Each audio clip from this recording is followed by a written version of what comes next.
दिलदार पाकिस्तान की पॉडकास्ट में शहजादी का प्यार भरा आदाब। इमरान खान की लिखी हुई किताब मैं और मेरा पाकिस्तान, इसका सिलसिला जो हमने कुछ देर हुए शुरू किया, इस वक्त बाब 9 जो है यानी कि चैप्टर 9, इसका उन्वान है खाना जंगी का हल क्या है, क्वेश्चन मार्क। पूछा गया है कि खाना जंगी का हल क्या है। इस किताब के बारे में आपको बताते चलें कि इसका पहला एडिशन इंग्लिश में पब्लिश हुआ था 2011 में, और उसके बाद हारून रशीद साहब ने उसका तर्जमा किया था उर्दू में। और सेकंड एडिशन तो नहीं कहा जा सकता, लेकिन ये है कि उर्दू जुबान का पहला एडिशन 2012 में शाया हुआ था। इस किताब को अगर आप देखें तो इसमें आपको बहुत सी खूबसूरत यादगार तस्वीरें भी नजर आएंगी, जो कि इमरान खान के क्रिकेट के दिनों से लेकर और कुछ फैमिलीज की फोटोज भी हैं। तो नवाब आप शुरू करते हैं कि आगे क्या लिखते हैं, क्योंकि पिछले हफ्ते जो बात हुई थी उसका आखिर जो था 1-2 सेंटेंस अगर आपको बताएं तो आपको कुछ याद होगा कि उस यहाँ पे सवात की बात करते हैं। सियासी और कानूनी एतबार से सवात भी पाकिस्तान के दीगर इलाकों जैसा है।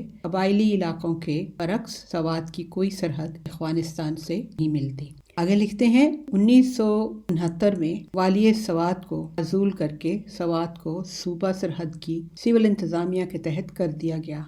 तब से इस इलाके में एहसास महरूमी और बेचैनी है। बाद में बरसरे इक़्तिदार आने वाली मुख्तलिफ हुकूमतें सियासी मदाखलत और जोड़ तोड़ का खेल खेलती रहीं। सरकारी अहलकारों की करप्शन ने आहिस्ता आहिस्ता रवायती कबायली जमहूरियत को बर्बाद करके रख दिया। वक्त गुजरने के साथ साथ सवात में क्राइम की सतह भी बुलंद होने लगी। मेरे कज़न जमशेद बर्की ने, जो मालाकन डिवीजन का कमिश्नर रह चुका, ये बताया 1974 में पाकिस्तान का अदालती निज़ाम सवात में नाफिज हुआ। तब कत्ल के वाक़यात की तादाद सिर्फ 10 थी। 1977 में कत्ल के 700 वाक़यात हुए। नतीजा ये निकला कि अदालती निज़ाम के खिलाफ आवाम को नफरत बढ़ती चली गई, जो उसे करप्ट, महंगा और गैर मौसर करार देते हैं। वक्त गुजरने के साथ साथ यही नफरत नफाज शरीयत की तहरीक में ढल गई। मौलाना फजलुल्लाह के ससुर मौलाना सूफी मोहम्मद ने इस मुतालबे की बुनियाद पर तहरीक नफाज शरीयत मोहम्मदी नामी तंजीम कायम कर ली।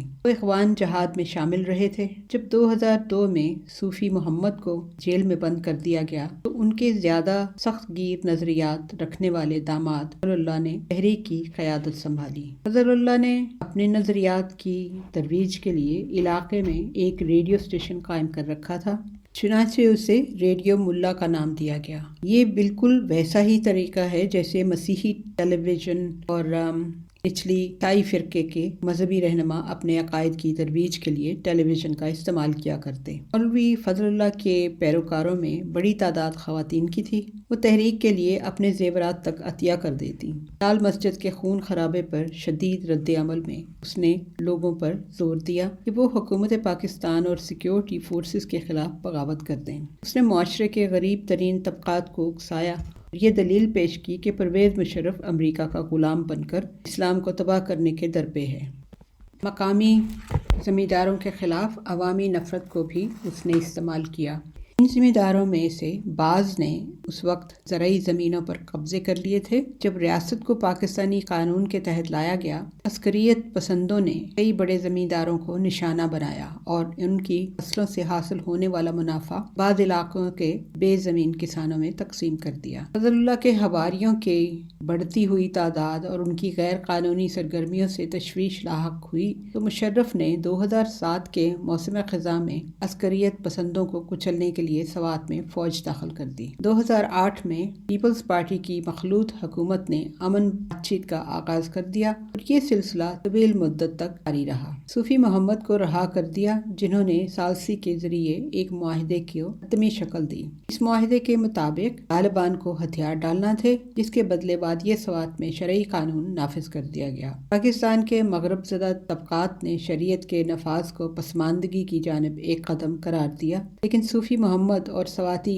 अवाम के नज़दीक ये हसूल इंसाफ के तरीना मुतालबा की तकमील थी। सवात की एक यूनियन काउंसिल का साबिक नाज़म और मेरी जमात की तरफ से सूबाई इंतखाबात का उम्मीदवार शेर खान भी बातचीत के इस अमल में शरीक था। اس نے مجھے بتایا اس معاہدے کے بعد 1500 عسکریت پسندوں نے فوج کے سامنے ہتھیار ڈال دیے، انہیں حراست میں لے کر تشدد کا نشانہ بنایا گیا۔ اس سلوک نے مزید نوجوانوں کو بنیاد پرستی کی جانب دھکیل دیا، ان میں سے زیادہ تر بعد ازاں عسکریت کی طرف مائل ہو گئے۔ شیر خان نے امن کے لیے اچھی نیت سے کوشش کی، اب وہ صدمے کا شکار تھا۔ ایک مرتبہ پھر آہنی ہاتھ سے نمٹنے کی حکومتی پالیسی الٹا نقصان کا باعث بن گئی تھی۔ جب فوج سوات سے واپس آ گئی اور عسکریت پسندوں کو رہائی مل گئی تو انتقام کی آگ میں جلتے ان نوجوانوں نے فوج کے جانے سے پیدا ہونے والا خلا پورا کر دیا۔ شیر خان کے مطابق اس دوران بدترین واقعات ان لوگوں کے ہاتھوں ہوئے جو حراست کے دوران تشدد کا نشانہ بنے تھے۔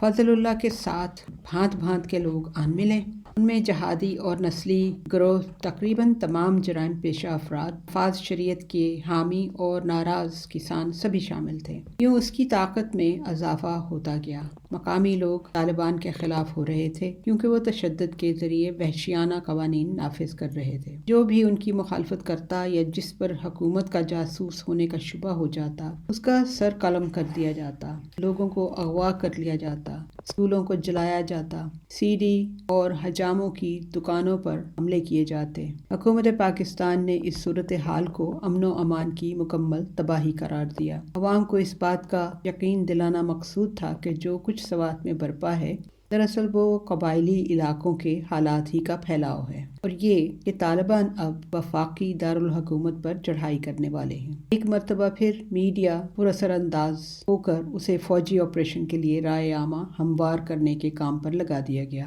سوات کے ایک صحافی نے مجھے بتایا انٹیلیجنس ایجنسیوں کے لوگ کہتے کہ طالبان کے ظلم و ستم پر مبنی زیادہ سے زیادہ خبریں لگائی جائیں۔ اس نے یہ بھی بتایا کہ ایجنسیاں طالبان کے ساتھ فکری قربت رکھنے والے دیوبندی مکتبہ فکر کو یہ دست و پا کرنے اور فرقہ وارانہ ٹکراؤ کو ہوا دینے کے درپے تھیں۔ عسکریت پسندوں کے خلاف عوامی قوت اجتماع کرنے کے لیے طالبان کے ہاتھوں مظاہرات کی بے حرمتی کے واقعات کو وہ استعمال کرنے کی کوشش کر رہی تھی۔ زرداری نے 2009 کے امن معاہدے کو پورے 2 ماہ تک لٹکائے رکھا۔ 2 ماہ بعد کہیں اپریل میں جا کر نفاذ شریعت کے قانون پر اس نے دستخط کیے۔ صدر کے اس ضب نے سوات کو مزید انتشار کی جانب دھکیل دیا۔ چند ہفتے بعد سوات کے جنوب میں واقع ضلع بونیر میں طالبان کی کچھ جیپیں دیکھی گئیں۔ اس اطلاع نے اخبارات کی شہ سرخیوں میں جگہ پائی۔ ہر طرف خوف کی لہر دوڑ گئی کہ طالبان اسلام آباد سے صرف 60 میل دور رہ گئے۔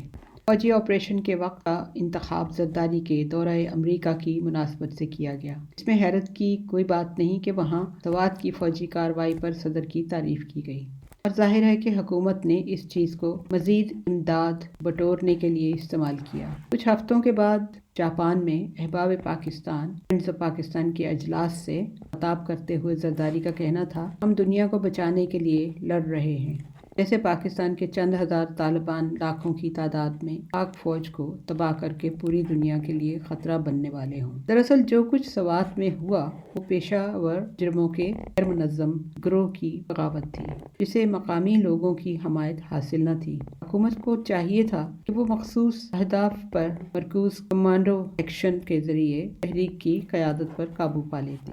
بڑے پیمانے پر فوجی آپریشن کے نتیجے میں 20 لاکھ کے قریب لوگ بے گھر ہوئے، بہت سے بے گناہ مارے گئے اور مقامی معیشت کا کباڑہ ہو گیا۔ حالات کو بگڑتے پا کر میں اس وقت سوات گیا جب لوگ وہاں سے بھاگ رہے تھے۔ مقامی لوگوں کا کہنا تھا کہ نکلنے والوں کو صرف 1 گھنٹے کی مہلت دی گئی، جس کے بعد گولہ باری شروع ہو گئی۔ ایک نوجوان لڑکے نے بتایا کہ اس نے گولہ باری کے نتیجے میں مرنے والے شہریوں کی لاشیں دیکھیں۔ اس میں کوئی شک نہیں کہ طالبان کے کرتوتوں سے وہ سخت نفرت کرتے تھے، مگر اب وہ فوج کے سخت رویے سے بھی نالاں تھے۔ اس کارروائی کے باوجود فضل اللہ اور اس کے قریبی ساتھی بچ نکلنے میں کامیاب رہے اور افغانستان کی طرف بھاگ نکلے۔ مجھ سمیت جس کسی نے حکومتی حکمت عملی پر تنقید کی اسے طالبان کا ہمدرد قرار دے دیا گیا۔ میرا दोस्त नदीम इकबाल सवात के फौजी कार्रवाई से बेघर लोगों के कैंप में 3 माह तक काम करता रहा। कैंप में मौजूद लोगों और फौजी अफसरों से बातचीत के बाद वो भी इसी नतीजे पर पहुंचा, यानी सवात ऑपरेशन अमेरिका से और इमदाद बटोरने के लिए शुरू किया गया। मखसूस मकामात पर छापा मार कार्रवाइयों से मसला हल हो सकता था। नदीम का कहना था कि जिंदगी में ये वाहिद मौका था जब उसने सोचा कि वो पाकिस्तान छोड़ दे और कनाडा का पासपोर्ट लेकर वहीं बस जाए। अमेरिका की जानिब से हर जायज़ और नाजायज़ तरीके से पाकिस्तानी सियासत पर असर अंदाज होने का नतीजा ये हुआ, उल्टा उनके कठपुतली हुक्मरान बदनाम हुए और बेतबार करार पाए।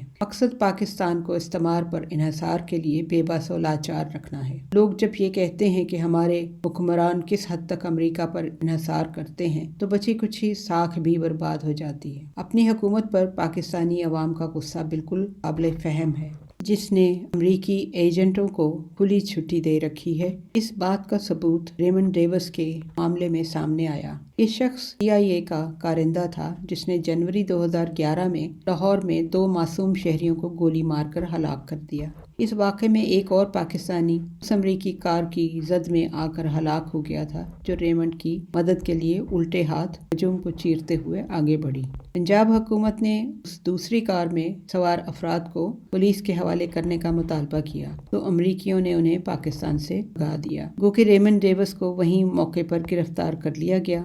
अमेरिका ने दावा किया कि उसे सफारती इस्तिस्ना हासिल है। उनका कहना था कि रेमंड को लौटने की कोशिश की गई थी, अपनी जान बचाने के लिए उसे गोली चलाना पड़ी। दरहकीकत उसने मकतूलीन को अकब से निशाना बनाया था। उस एक बात से अमरीकी कहानी का पोल खुल गया। अमरीकी हकाम ने मीडिया के सामने एतराफ़ किया कि रेमंड CIA का खुफिया एजेंट था। वो CIA की इस खुफिया टीम का हिस्सा था जो मुल्क के तूल और अर्ज़ में अस्करियत पसंदों का पता लगाने पर नामवर हुआ।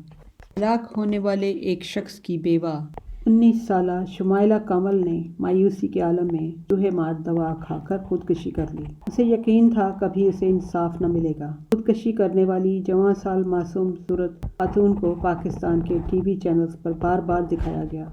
मौत से कुछ देर पहले हस्पताल में अपने बिस्तर के किनारे खड़े रिपोर्टरों से बात करते हुए उसने कहा था, मैं खून का बदला खून चाहती हूँ। उसने कहा, मैं खुदकशी कर रही हूँ, मुझे मालूम है कि मुझे कभी इंसाफ न मिलेगा। डेविस के मामले पर पूरे मुल्क में एहतजाजी मुजाहरे शुरू हो गए। सफारती सतह पर एक तूफान उठ खड़ा हुआ और अमेरिका मुखालिफ जज्बात इतने शदीद हो गए कि माजी में ऐसी कोई मिसाल न थी। ये बाब आज यहाँ पर रुकते हैं। इंशाल्लाह अगले हफ्ते इससे आगे चलेंगे और हालात का मुताला करेंगे कि उस वक्त क्या हो रहा था। जाने से पहले आज की बात। हमारे नबी करीम सल्लल्लाहु अलैहि वसल्लम ने फरमाया, जान लो कि नापसंदीदा चीज़ों पर सब्र करने में बड़ी खैर है। मदद सब्र के साथ, कुशादगी तंगी के साथ और आसानी मुश्किल के साथ होती है। हमारा ईमेल एड्रेस है eldarpakistan@hotmail.com। Until next time, take care, God bless, Allah Hafiz।